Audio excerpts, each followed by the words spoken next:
Olá, tudo bem com vocês? Sou a Prof. Vanderleia e no vídeo de ciências dessa semana vamos falar sobre a lição 16, da página 70 a 75 do nosso livro. Então pegue o livro de ciências e vamos lá. O que nós vamos estudar? Micro-organismos, vírus e bactérias. Quais as diferenças entre eles? Para que servem as vacinas? Como os vírus e as bactérias são usados na produção de vacinas, vocês sabem? Pois bem, vírus e bactérias são micro-organismos, não conseguimos vê-los, mas estão presentes em toda a parte, no ar, na água, no solo. Vamos conhecê-los um pouquinho? Nessa imagem vemos um vírus, em tamanho aumentado e cores fictícias, para demonstrar que os vírus não têm estrutura celular. São formados por uma caixinha que guarda seu material genético. Como não tem células, são chamados de acelulares e são também muito menores que as bactérias. Os vírus, por não terem células, não têm metabolismo próprio, ou seja, eles precisam de uma célula hospedeira, uma célula viva para que ele possa se manter. São invasores, parasitas. Essa imagem em 3D mostra em detalhes o tamanho que ele é. Ele é minúsculo, muito menor que uma bactéria. Este vírus representado aqui é o Covid-19. E a maneira que ele se expande é muito rápido. Claro que nesse aqui ele está grande para vocês entenderem como ele é. Agora, nessa próxima representação, vamos ver como ele entra na célula. Prestem bem atenção.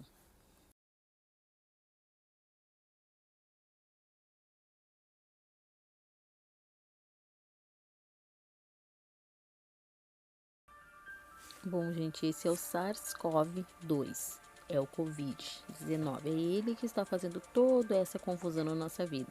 Olha o tamanho que ele é para fazer tudo isso.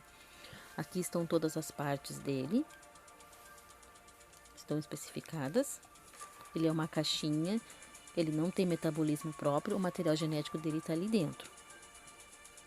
Ele se expande por microgotinhas. Olha quantas tem dentro de uma microgotinha. Essa parte amarelinha é a nossa célula, qualquer parte do corpo.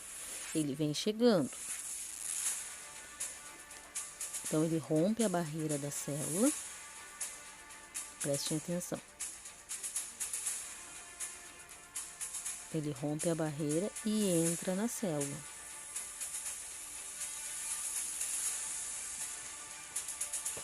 Todo o material genético dele vai passar para dentro da célula. Ele não consegue sobreviver se ele não tem uma célula viva.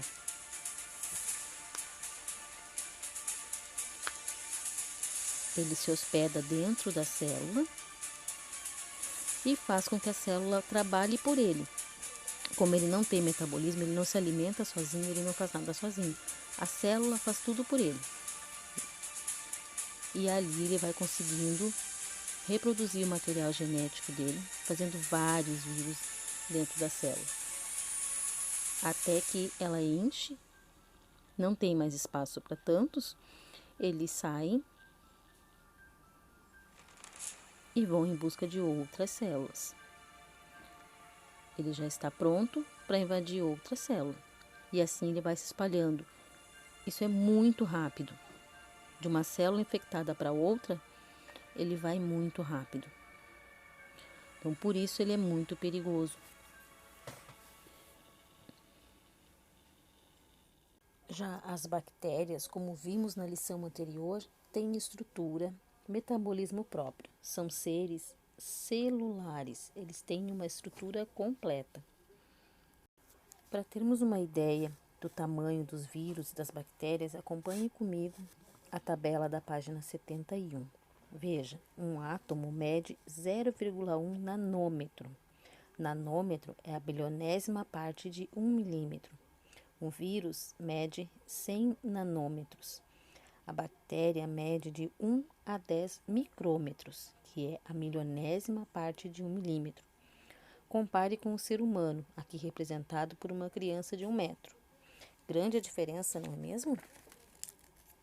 Podemos então concluir que um ser humano é cerca de 100.000 vezes maior que uma bactéria e cerca de 10 milhões de vezes maior que o vírus. As bactérias são 100 vezes maiores do que o vírus. Os vírus e as bactérias são causadores de diversas doenças. Observe os quadros na página 72. Os vírus causam, entre outras doenças, a gripe, hepatite, rubéola, paralisia infantil, dengue, AIDS, com diferentes formas de contágio e sintomas. Algumas têm vacina, outras não. A maioria das vezes a cura vem das defesas do próprio organismo. As bactérias causam, entre outras doenças, a meningite, o tétano, tuberculose, disenteria, difteria, leptospirose, também com diferentes formas de transmissão e diferentes sintomas. Algumas têm vacina, outras a prevenção e a higiene, e a cura se dá através dos antibióticos. O tratamento de doenças virais e bacterianas é diferente. As bactérias se combatem com antibióticos. As doenças virais geralmente são combatidas pelo próprio organismo. Você sabe por que há essa diferença? É bem simples. Os antibióticos agem nas células dos micro-organismos. Os vírus não têm célula, então os antibióticos não conseguem atingi-los diretamente, pois eles se instalam dentro das nossas células. Dessa forma, no lugar de destruir o vírus com antibióticos, estaremos atingindo nossas próprias células. E as vacinas, você sabe como funcionam? São feitas a partir de vírus e bactérias enfraquecidos, em laboratório. Quando a vacina entra no organismo, nosso corpo produz anticorpos para aquela determinada doença, ou seja, a vacina ensina nosso corpo a se defender de doenças virais e bacterianas. Observe a tabela de vacinação que está no seu livro, na página 73. Converse com sua família. Será que você já fez todas essas vacinas? Provavelmente sim.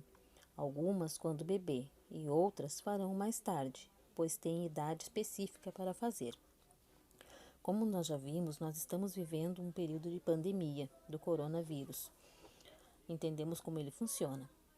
Mas você sabe qual a diferença entre pandemia, epidemia e endemia? Bem, a endemia ocorre quando a doença está localizada em um espaço limitado, em uma determinada região. A epidemia é quando uma doença infecciosa se espalha por outras regiões. O contágio é rápido entre as pessoas. Já a pandemia, que é o caso que nós estamos vivendo, é quando a doença atinge grandes proporções, podendo se espalhar pelo mundo todo, como está acontecendo atualmente. Resumindo a lição 16, aprendemos que os vírus e bactérias são micro-organismos. Eles são diferentes. Os vírus são acelulares, não têm metabolismo, são combatidos pelo próprio organismo. Alguns têm como prevenção a vacina. A bactéria tem células, metabolismos, são combatidos por antibióticos e a prevenção é higiene e vacina. Depois desse estudo, responda no caderno o bloco Eu Estudo, da página 75, e envie foto. Acesse o jogo dessa semana e fique craque. Até a próxima aula. Beijos da Prof.